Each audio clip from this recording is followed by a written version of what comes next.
আসসালামু আলাইকুম। আমি doctor Kausar Bhuiyan, surgery consultant and hepatobiliary surgeon.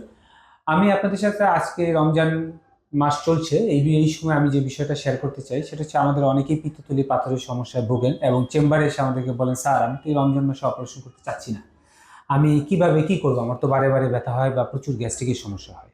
তো এই সমস্যার থেকে বাঁচার জন্য এবং অপারেশনও যারা করবে না তাদের জন্য তাদের খাবারের পরিকল্পনাটা কিরকম হওয়া উচিত যাতে করে তাদের এই ব্যথাটা কম হয়, সেটাই আমি আপনাদেরকে আজকে জানাবো।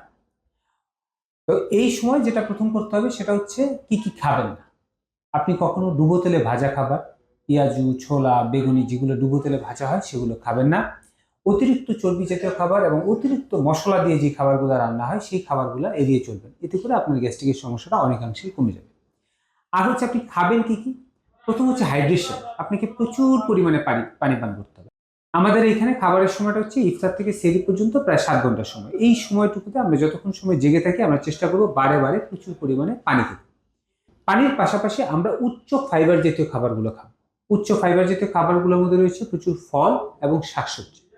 এর পাশাপাশি আমরা প্রোটিন জাতীয় খাবার যেগুলোতে উচ্চ প্রোটিন কন্টেন্ট আছে, যেমন মাছ, মুরগির মাংস, ছোলা। ছোলা সিদ্ধ খেলে ভালো, ওই যেটা আমরা তেল দিয়ে ভুনা করি তার চেয়ে সিদ্ধ ছোলাটা বেশি প্রিফারেবল।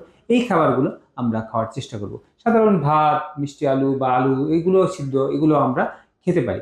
তাহলে এবং এই খাবারগুলো কখনোই আমরা একবারে খুব বেশি ভরা করে পেট করে খাবো না। আমরা চেষ্টা করব খাবারটাকে 3 থেকে 4 ভাগে বা আরো বেশি সময় বেশি ভাগে ভাগ করে অল্প অল্প করে বারে বারে খাবার জন্য। তাহলে মূল বিষয়টা থাকবে ইফতারিতে আমরা একেবারেই ভাজা পোড়াটা অ্যাভয়েড করব, বেশি করে পানি খাবো, উচ্চ ফাইবার এবং প্রোটিন জাতীয় খাবার খাবো। এতে করে আমরা আমাদের রমজান মাসে পুরোপুরি সুস্থ থাকতে পারি এবং আমাদের সিয়াম সাধনাটা সম্পন্ন করতে পারি। ধন্যবাদ সবাইকে, ভালো থাকবেন, সুস্থ থাকবেন। রমজান মাসে আপনার সুস্বাস্থ্য কামনা করে আমি ডাক্তার কাউসার ভুঁইয়া বিদায় নিচ্ছি।